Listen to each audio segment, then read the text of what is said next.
I get so many requests currently, and the last one was how would I cut a hole into an object with Blender. And well, there are a lot of tutorials out there on cutting a hole into an object with Blender, but I would say if you know the geometry of your object and you will build it from the scratch, then you could start like this. You just add a circle if you know where your hole in the object will appear. So add the circle, and then I scale it a little bit. I have here the orthographic view because I want to align this object to the grid. Then I apply the rotation and the scale. Okay, then switch to edit mode and press E one time and then return.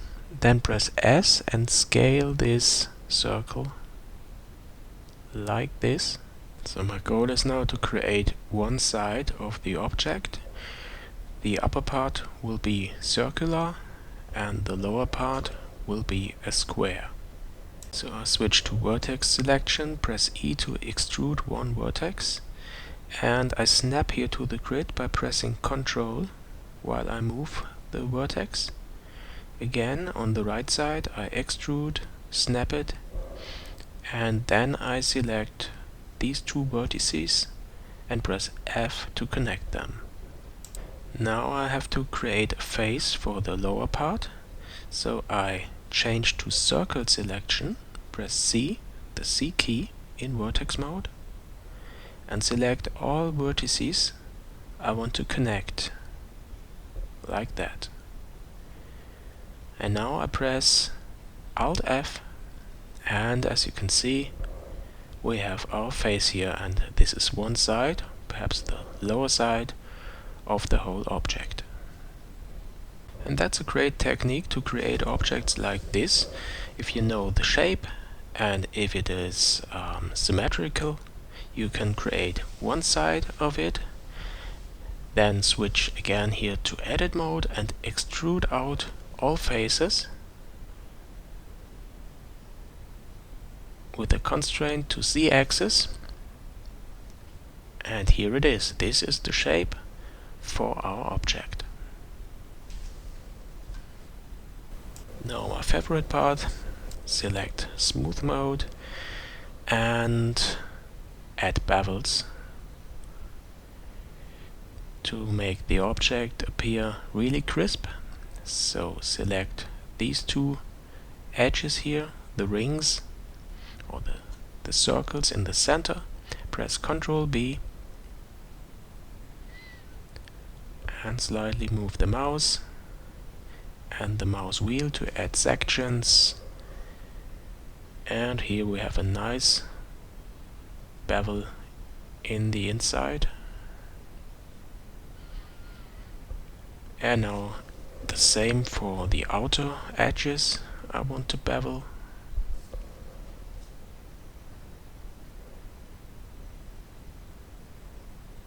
Select all edges for which you want to add bevels.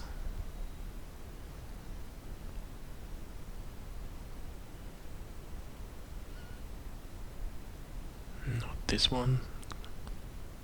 Ctrl Z is your friend here.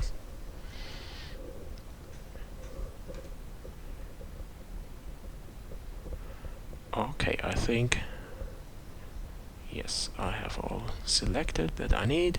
And now again, Ctrl B and add a new bevel.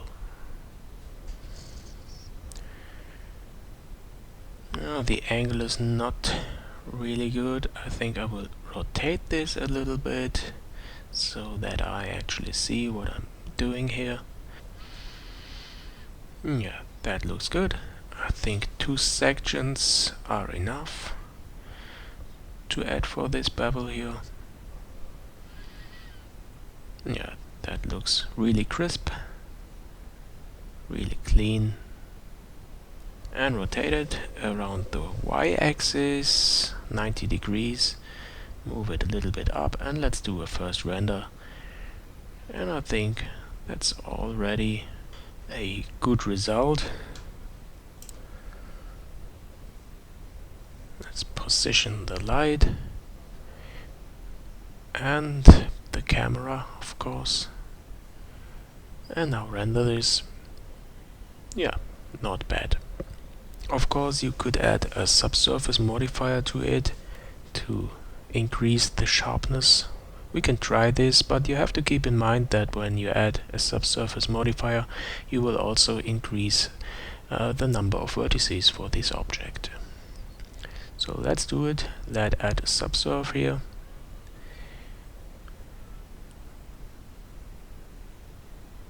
Okay, and yeah, you see this looks absolutely crisp, but as I said, at the cost of not having a low poly object anymore. Okay, I really hope you liked this tutorial.